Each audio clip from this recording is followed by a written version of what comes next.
Panthers cruising, and Dejounte Carrington.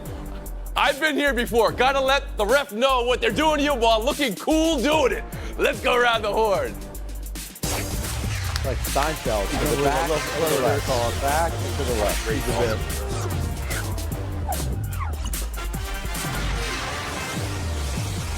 4 unanswered goals for Florida last night, and very few shots for Edmonton. Where were the shots from McDavid, Draisaitl, and Hyman? Sergei Bobrovsky only had to make 18 saves, gets another win in this series, and even without Barkov after that hit, Florida 2-0. Around the horn, Marcel Louis-Jacques. Did your Panthers just figure it all out?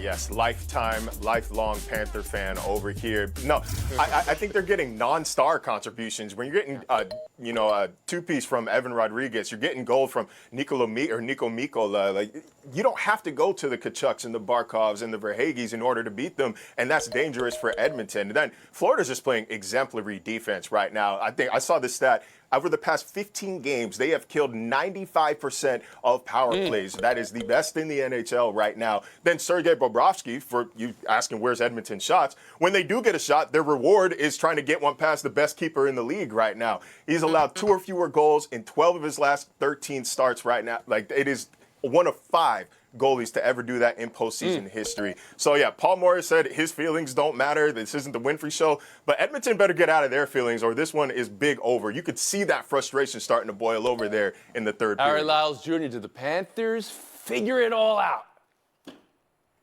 I don't know that there was anything to figure out. I think we're seeing a lot of what we thought going into the series play out. You have the Edmonton Oilers, who have what I think are the 2 best players in this series in Connor McDavid and Leon Draisaitl, and you have the Florida Panthers, who are also immensely talented, but are a much more deep and complete team. And you have seen that play out over the course of this series, and I think the place that Edmonton gets hurt by this is when you are the time that you are of most benefit is when we saw those 4v4s last night, and they still really weren't able to capitalize except for one play. I think in the first period it was that they were actually able to do that. But the bigger point being, when McDavid and Draisaitl are getting 15 shots and they have 0 goals in 2 games, that is an absolutely massive losing recipe if you are Edmonton. And it's even worse when you're playing a Florida team that is best when the game is on the line. In the third period, they are plus 14 in goals in this postseason. That is the best among any team, and that becomes even worse when you're playing an Edmonton team that's minus 8. It's curtain. Listen to the stats from this panel today. Bill Plaschke, I turn to you. Did the Panthers figure it out? Yes, it's figured out. This series is over. I'm calling it now over, but it's not a big leap of faith to say that. 91% of teams that lead 2-0 go on and win the Stanley Cup Finals. That's an incredible stat. And it shows in this series that they've just beaten down the Oilers. They've beaten them down physically. They've beaten them down mentally. 5-on-5, they're a much better team. They allowed not even one high danger shot yesterday in the 5-on-5. They have led. Edmonton, Draisaitl. They have 0 for 15 in games in which he does not score a point. He hasn't scored a point. McDavid's been terrible. And Bouchard gave up 2 goals yesterday. Edmonton, they're in their heads. This series is over. Okay, so none of that can change when things move to Edmonton. That's what I'm trying to piece out here. Frank Isola, did the Panthers figure it out? Is there any response the Oilers have?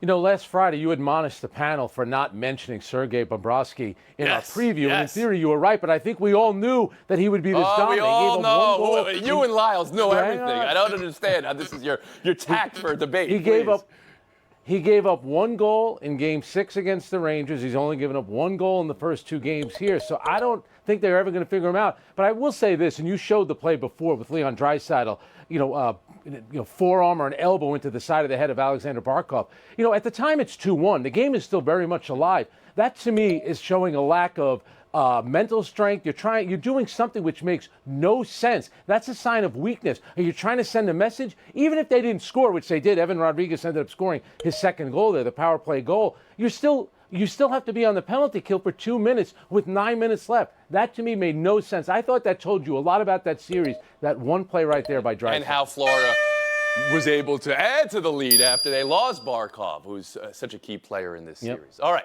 still. I'm not surprised by anything. I love when a panel tells me they're not surprised by anything. Were you surprised by this? This mute right here? Were you surprised by that? No. We'll move on. NBA Finals off day. Luka Doncic cooking up a plan for a Mavs bounce back. Here's what he said.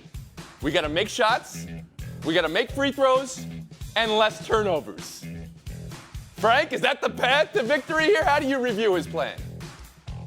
I think part of it is, and I know there's a lot of tired sports cliches, but one that's kind of true is role players tend to play better at home. But I think this is about Kyrie Irving. Kyrie in 2 games has a total of 28 points. Drew Holiday had 26 in game 2. So Kyrie Irving right now, 13 for 37 shooting the ball, 0 for 8 on threes. Kyrie has been very good. Maybe it's being up in Boston, the crowd getting on him. But when he's isolated on guys like Sam Hauser or it's Al Horford, he's got to cook. He's got to do something. And Kyrie needs to be a lot better if Dallas wins Game 3. Because let's face it, you don't win Game 3, as Bill says, it's over. Okay, but for then Doncic's preview here of what we're going to do differently, he didn't mention Kyrie. He mentioned... Well, I think because I think because he wants to put it all on himself. And I will say this about Kyrie and Luka. They both took responsibility for the Game 2 loss, which is actually a good thing, and they're both right. But Kyrie has to be much Bill better. Plaschke, how do you review Doncic's path to victory? Luka's just being a good leader. He's just taking the whole thing on himself. But it's about Kyrie. Frank's right. It's all about Kyrie. Okay. He shot 32% this series on contested shots. I mean, off the dribble. He was 48% of previous playoffs. He's not getting his shots. 17 of 18 shots were contested. He hadn't made a three-pointer. I think that the boss is in his head. I think the fans got to him. I think the players got to him. The scene got to him. He's got to come out of his shell, and he's got to come out of it now. All right, that's 2 panelists to say the path and only path to victory is Kyrie plays better. Harry, how do you see it?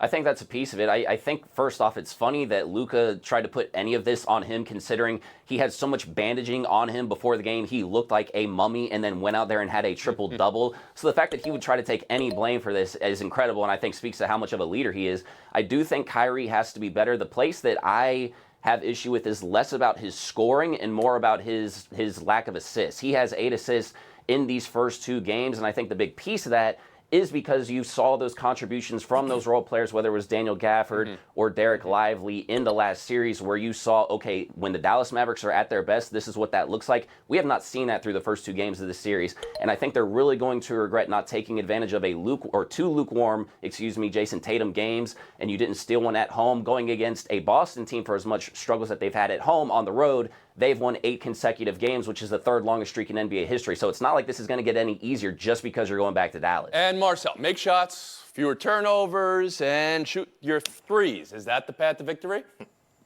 Yeah, Tony, I think Luka's got like a off-season trip to France on his mind because he said we instead of y'all. Like, Kyrie, you cannot have more field goal attempts than points. Derek Jones Jr., you cannot go 0 for 3 when you've got an average of 10 feet of cushion between you and the nearest defender. You guys have to help me out because I'm doing everything I can. Luka's not without blame. I think he was blown by 13 times in Game 2. It's the most in any single game since the stat was tracked in 2013. Let's get to that. Now, okay. Thank you for pointing that out, because you've all said Luka doesn't deserve any blame. He had 8 turnovers as well. If another player had 8 turnovers in a finals game, Jason Tatum, you guys would be pounding him right now. Luka had 8 turnovers.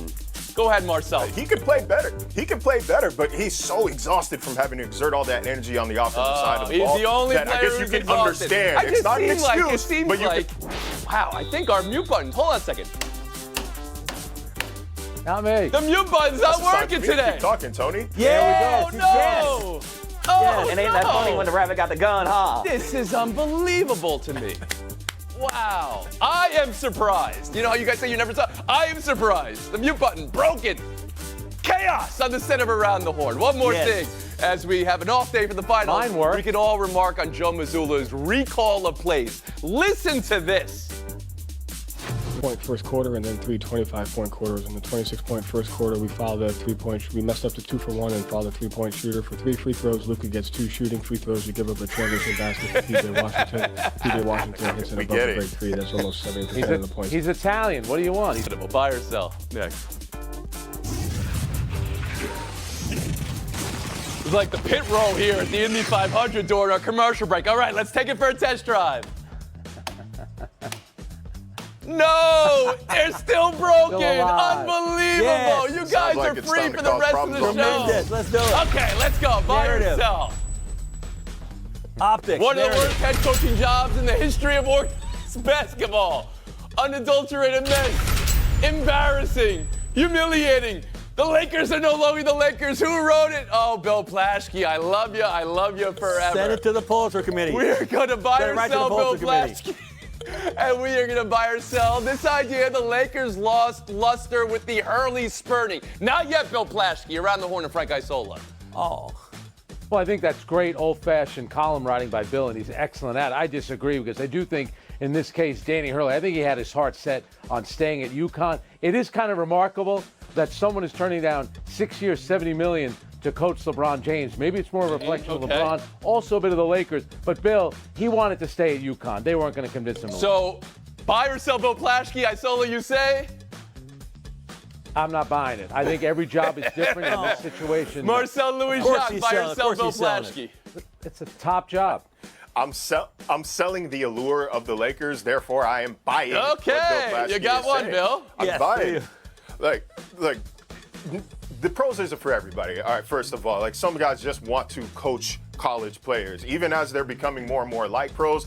Some guys are meant for that, but I'm not putting much stock into that. I think the Lakers organization is relatively entitled considering the output they have had over the past, let's call it 10 years. Sure, you got the bubble championship, but this is like fans of Manchester United claiming, beating their chest over things that happened 20 years ago. Congrats on your FA Cup. I get a little asterisk. Wow, but the you went output is not Manchester matching the brand. United and you come. You always surprise me, Marcel. Very well done. Harry, buy or sell Bill Plaschke? I'm buying that the luster is still there, Yes. but I'm also, can I buy this column? Because, hey, Bill Plaschke taught Kendrick Lamar hateration. He got it from our guy, okay? That's one thing. 2, highly recommend you you read this go. to the Nas Ether beat. It is artwork. 3, here's my thing with this entire deal, okay? The Lakers are not acting like they are the Lakers. They are not acting like they have that luster. If this is your first option, if this is your guy, the guy that has just won 2 national championships, who is treated like a god on the earth where he is at, where he is from, where his name holds all of the weight in the world, you have to give him an offer that he absolutely cannot refuse. Am I right, Tony? And if you do that, then at least you can make a guy like that consider it. But if you're not doing that, it's just not going to happen for you. So if you're not acting like the Lakers, you're not going to be able to pull the guy that you allegedly And want. now Bill Plaschke. I stand by my words. Every humiliation, every embarrassment. The bottom line is Dan Hurley came out to L.A., examined for himself, saw first person what the Lakers were like, saw everything about it, went home and said, no, I don't want to be there. I don't want to work there. I don't want to work for the most celebrated operation in professional basketball. This is ridiculous. This is such a bad look for the Lakers. They couldn't get this guy 70. They guaranteed his future. They guaranteed his career. They guaranteed him everything. Let me ask you this, He didn't Bill. want any part of it. If he Wanted to said stay- yes, He wanted to stay in Connecticut. would everything you felt about the Lakers previously be true? Would then the luster be there? If he just said yes, would they go back I to was winning gonna write that. immediately? Yes, that's all it would Tony, I take. was gonna write the Lakers are back. The Lakers are still the Lakers. Yes, if you said yes, I was gonna write that. All right, we're moving on. I still can't mute you. Can't mute you. We're moving on. That was one story that needed a button on it. Here's another story that needs a button on it. Did USA Basketball get us to closure here with Caitlin Clark? It wasn't the purview of our committee to decide how many people would watch or how many people would root for the U.S. Jen Rizzotti on Team USA's criteria. Also, they cited that she has an experience or not the high-level reps that a roster player would need. Frank, do we have closure here? No, I don't think we do. If you look at the mission statement of USA Basketball, it talks about promoting, growing, and elevating the game. How are you doing that and not having Caitlin Clark on the team? I've covered 2 Olympics. The women's sports, whether it's swimming, track and field, obviously the gymnastics, even the women's soccer team, always get more coverage. And listen, the basketball team is a victim of their own success. Nobody pays attention to it. Here's a chance to put a young player on it. The men's team did it with Tyrese Halliburton. Why can't the women do it? This is the player that should be on the team. They should get out of their little bubble, and that includes the coach, Cheryl Reeve. Get out of your little bubble and think a little bit bigger. How about that? Marcel Louis Jacques. You can buy or sell Isola you want, or do we have closure here, hearing from Team USA today? I'm of the opinion that the Olympics is not a time to grow the game. The Olympics is a time to win. It's a time to beat other countries. And Team USA is a powerhouse. If they feel like they've put a winner together without Caitlin Clark, then I am inclined to believe that they know what they're doing. Not to mention, the international game is traditionally a lot more physical. Caitlin Clark is still getting used to the physicality of the WNBA. Let her get used to that. Let her build some equity there. And then in 2028, when it's on home soil, it'll be an explosion with her, Angel Reese, and Cameron Brink. But for now, Harry leave it Lyles alone. Jr. to Team USA give us closure here for this national debate.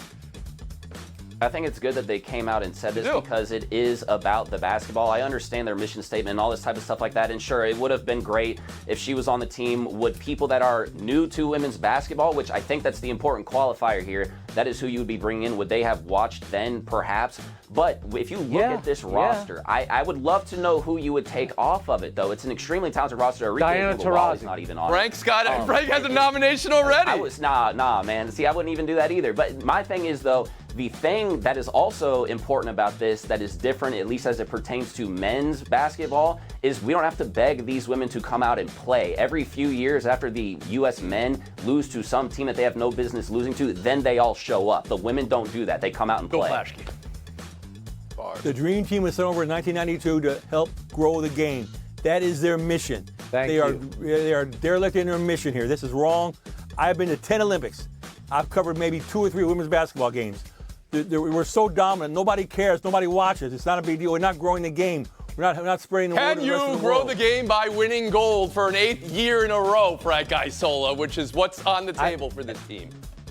And Bill's 100% right. That's what makes it tough about it. You know, and remember, if she goes there, she's going to be playing with other great players. She doesn't exactly have them on her Indiana team. And where's all the outrage of Jaylen Brown not making the men's team over Tyrese All right, Halliburton? let's not what about other stories here. Can we just stay on that's what it topic is. here? That's what this topic needs more than any other. Harry The Lyles point is, Just very, how interested though are we in growing the game if you're not willing to watch it if one person's not there? I'm not saying that it wouldn't be interesting if she wasn't there or it was there or whatever, but if you're truly interested in growing the game, you will just invest and in Frank, it, period. back to you. but I understand what everyone's saying. There are great players, but the idea of every national team in every sport is to get some younger players on. Claudia Reyna, as a college senior, made the World Cup team in '94. They wanted to add younger players to the roster. Putting her on there, if she plays 5 or 10 minutes, it's good for the team, it's good for the sport, it's good for the WNBA. I thought that was everyone's mission to begin with. Why wouldn't you have her on the team? The all-time leading scorer in NCAA tournament. The main argument here is put her on the team so that people will watch, not put her on the team because she deserves to be on the team. Yeah. So I asked, Isn't was that there a problem? closure? Clearly there's not That's part closure. of the We're not deal. even done with this. We're talking Indiana Fever in the next segment. We're talking Lynx and Aces tonight in the next segment, but Harry Lyles and Frank Isola will not be there. Unmuted today. Mute me, you won't do it. Plaschke, Louis Jacques, shut up next. Sun dominating the Fever again. Indy getting cooked again. While you look at some of these lowlights, Caitlin Clark, an air ball from 8 feet in this game, and Dejanay Carrington stripping her again, and Alyssa Thomas wrestled the ball away. Listen to Coach Christy Sides. You can't at this level coach effort. I felt like we were just trying to ask them to keep playing hard, play hard. You can't start there. You can't play in this league if that's what you have to coach effort. So that was why she benched the team in the second half. You can't coach effort. There's not enough effort. How do you hear that, Bill Plaschke? I heard that she's not too worried about her job security. She's benching Caitlin Clark. She's in trouble. She's shown she's pushing the panic button. This team has the toughest schedule in the WNBA. They play more games than anybody else except the Liberty in the WNBA. They need a break. She should cut them some slack. Marcel? To borrow a line from Julius Campbell, attitude reflects leadership. She doesn't sound, if your team's not playing hard, it sounds like you are not motivating them to play hard. They have had to play the Sun and the Liberty 6 times compared to 7 games against any other team, but you got to show more fight than that. But it starts up top, Tony.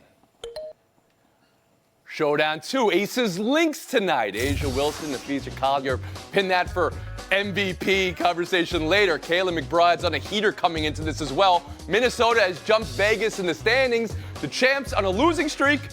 A quarter of their roster just made Team USA, which is, of course, an amazing thing. Who does tonight mean more for, Marcel? I'm gonna go with Vegas with the Aces. A'ja Wilson is putting up early 2000 Shaq numbers right now. You talk about growing the game. More eyes need to be on what she's doing. They're getting Jackie Young back. It can move Kate Martin back to the bench, where she's been a pleasant surprise her rookie year. Aces win tonight. Flashkey? As the only panelist who has watched the Aces last game in person against the Sparks, they're a mess without Jackie Young. They were hurting. They have got to win this game. Becky Hammond's losing. This is a must-win game for the defending champs. It's a must-win game for the defending champs. Wow. I see it in person. Bill, I love you. Never change. You're not getting FaceTime, but never change. Oh, come on. Marcel, take. Oh, Tiger Woods says that he is feeling strong enough to win this weekend's U.S. Open tournament, and I love to hear that from him because it's been a miserable performance for him ever since that car accident in 2021. He's missed 4 cuts over the past 2 years, and he's finished 47th and 66th at the Masters that he has been able to finish. I, as well as a lot of 30-year-old males like me, will root for Tiger Woods until the day I die. But I'm at the very least conscious of the fact that he is probably never winning another major. But we still got your back, Tiger. Thank you. Underway across the NFL. And where is Aaron Rodgers? His head coach says his absence is not excused. But we start with breaking news in the NBA. The Celtics say big man Kristaps Porzingis is questionable for Game 3 after suffering a tear to a part of a tendon in his lower left leg. The team added that this rare injury is unrelated to the right calf strain that kept him out for 5 weeks. In Game 1 of the NBA Finals, he had 20 points, but was hurt in the third quarter of Game 2. Porzingis speaking to reporters this afternoon. Listen to this.